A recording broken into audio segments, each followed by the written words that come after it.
السلام علیکم ورحمۃ اللہ۔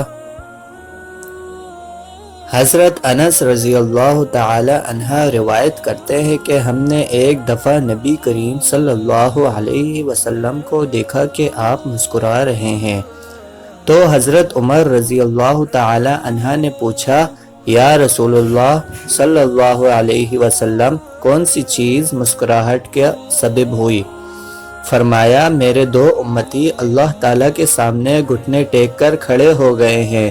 ایک کہتا ہے کہ یا اللہ، اس نے مجھ پر ظلم کیا ہے، میں بدلہ چاہتا ہوں۔ اللہ پاک اس ظالم سے فرماتا ہے کہ اپنے ظلم کا بدلہ ادا کرو۔ ظالم جواب دیتا ہے، یا رب، اب میری کوئی نیکی باقی نہیں رہی کہ ظلم کے بدلے میں اسے دے دوں۔ تو وہ مظلوم کہتا ہے کہ اے اللہ، میرے گناہوں کا بوجھ اس پر لا دے۔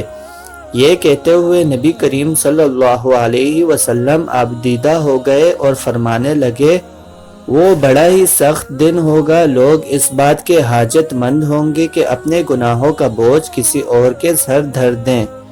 اب اللہ پاک طالب انتقام مظلوم سے فرمائے گا، نظر اٹھا کر جنت کی طرف دیکھ۔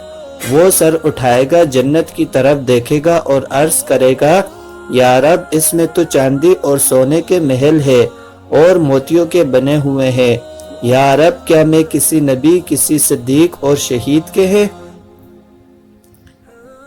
کیا یہ کسی نبی، کسی صدیق اور کسی شہید کے ہیں؟ اللہ تعالیٰ فرمائے گا، جو اس کی قیمت ادا کرتا ہے اس کو دے دیے جاتے ہیں۔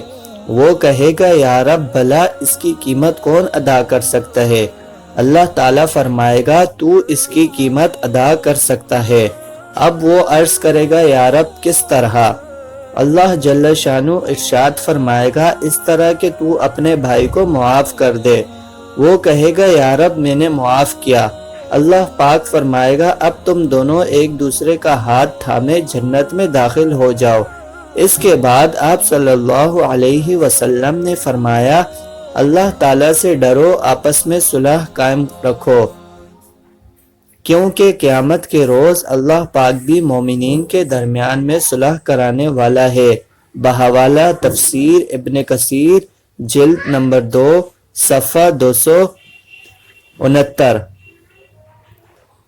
اگر آپ اسی طرح اسلامک ویڈیوز سے بنے رہنا چاہتے ہیں تو on line Urdu general knowledge کو ضرور سبسکرائب کریں اور ویڈیو کو زیادہ سے زیادہ شیئر کریں تاکہ زیادہ سے زیادہ لوگ اسلامی معلومات سے آگاہ ہو سکیں۔ جزاک اللہ، اللہ حافظ۔